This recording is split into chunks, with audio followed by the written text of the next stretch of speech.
Hi hello friends, ನಮಸ್ತೆ. Welcome back to my channel. ಇವತ್ತಿನ ವಿಡಿಯೋದಲ್ಲಿ ನಾನು ತುಂಬಾ ರುಚಿಯಾಗಿರುವಂಥ ಇನ್ಸ್ಟೆಂಟ್ ದೇಸಿ ಮಸಾಲ ಮ್ಯಾಗಿ ಯಾವ ರೀತಿ ಮಾಡ್ಕೊಳ್ಳೋದು ಅಂತ ತೋರಿಸ್ಕೊಡ್ತಾ ಇದ್ದೀನಿ.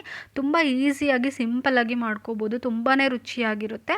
ನೀವು ಒಂದ್ಸರಿ ನಿಮ್ಮ ಮನೇಲಿ ಟ್ರೈ ಮಾಡಿ ಹೇಗೆ ಬಂತು ಅಂತ ನನಗೆ ಕಮೆಂಟ್ ಮಾಡಿ. ನಮ್ಮ ರೆಸಿಪಿ ಇಷ್ಟ ಆದರೆ ನಮ್ಮ ಚಾನಲನ್ನು ಸಬ್ಸ್ಕ್ರೈಬ್ ಮಾಡ್ಕೊಳ್ಳೋದನ್ನ ಮರಿಬೇಡಿ.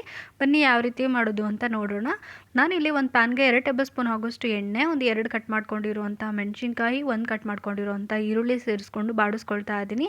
ಇದಕ್ಕೆ ಒಂದು ಅರ್ಧ ಕಪ್ ಆಗೋಷ್ಟು ಬಟಾಣಿ, ಅರ್ಧ ಕಪ್ ಆಗೋಷ್ಟು ಕ್ಯಾರೆಟು, ಬೀನ್ಸು, ಆಲೂಗಡ್ಡೆನ ಈಕ್ವಲ್ ಕ್ವಾಂಟಿಟಿಲಿ ತೊಗೊಂಡು ಒಂದ್ಸರಿ ಚೆನ್ನಾಗಿ ಫ್ರೈ ಮಾಡ್ಕೊಳ್ತಾ ಇದ್ದೀನಿ.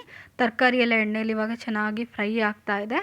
ಇವಾಗ ಇದಕ್ಕೆ 1/4 ಟೀ ಸ್ಪೂನ್ ಆಗೋಷ್ಟು ಅರಿಶಿಣದ ಪುಡಿ, ರುಚಿಗೆ ತಕ್ಕಷ್ಟು ಉಪ್ಪನ್ನ ಹಾಕ್ಕೊಂಡು ಒಂದ್ಸರಿ ಚೆನ್ನಾಗಿ ಮಿಕ್ಸ್ ಮಾಡ್ಕೊಳ್ತಾ ಇದ್ದೀನಿ. ಈಗ ಒಂದು ಟೊಮೊಟೊನ ಚಿಕ್ಕದಾಗಿ ಕಟ್ ಮಾಡಿಕೊಂಡು ಒಂದು 2 ನಿಮಿಷ ಇದನ್ನು ಚೆನ್ನಾಗಿ ಫ್ರೈ ಮಾಡ್ಕೊಳ್ತಾ ಇದ್ದೀನಿ. ಟೊಮೊಟೊ ಎಲ್ಲ ಸಾಫ್ಟ್ ಆಗ್ತಾ ಇದೆ. ಇವಾಗ ಇದಕ್ಕೆ ನಾನು ಒಂದು 2 ಗ್ಲಾಸ್ ಆಗೋಷ್ಟು ನೀರನ್ನ ಸೇರಿಸ್ಕೊಳ್ತಾ ಇದ್ದೀನಿ. ನಾನಿಲ್ಲಿ 1 ಪ್ಯಾಕೆಟ್ ಮ್ಯಾಗಿ ಹಾಕ್ಕೊಳ್ಳೋದ್ರಿಂದ ಒಂದು 2 ಗ್ಲಾಸ್ ಹಾಕ್ಕೊಂಡ್ರೆ ಸಾಕಾಗುತ್ತೆ. ಹಾಗೆ 1 ಟೀ ಸ್ಪೂನ್ ಆಗೋಷ್ಟು ಗರಂ ಮಸಾಲ, 1 ಟೀ ಸ್ಪೂನ್ ಆಗೋಷ್ಟು ಮ್ಯಾಗಿ ಮಸಾಲಾನ ಸೇರಿಸ್ಕೊಳ್ತಾ ಇದ್ದೀನಿ. ಹಾಗೆ ಇಲ್ಲಿ 1 ಪ್ಯಾಕೆಟ್ ಮ್ಯಾಗಿನ ಈ ರೀತಿ ಕಟ್ ಮಾಡಿ ಸೇರಿಸ್ಕೊಳ್ತಾ ಇದ್ದೀನಿ. ಒಂದ್ಸರಿ ಚೆನ್ನಾಗಿ ಮಿಕ್ಸ್ ಮಾಡ್ಕೊಳ್ತಾ ಇದ್ದೀನಿ.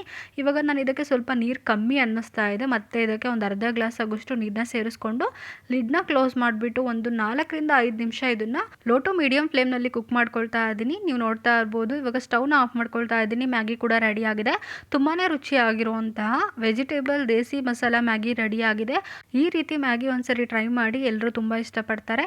ಇಂಥ ರೆಸಿಪಿಗಳಿಗೋಸ್ಕರ ನಮ್ಮ ಚಾನಲನ್ನು ಸಬ್ಸ್ಕ್ರೈಬ್ ಮಾಡ್ಕೊಳ್ಳೋದನ್ನ ಮರಿಬೇಡಿ. ವಿಡಿಯೋ ಇಷ್ಟ ಆದರೆ ಕಮೆಂಟ್ ಮಾಡಿ, ಲೈಕ್ ಮಾಡಿ, ಶೇರ್ ಮಾಡಿ. Thanks for watching.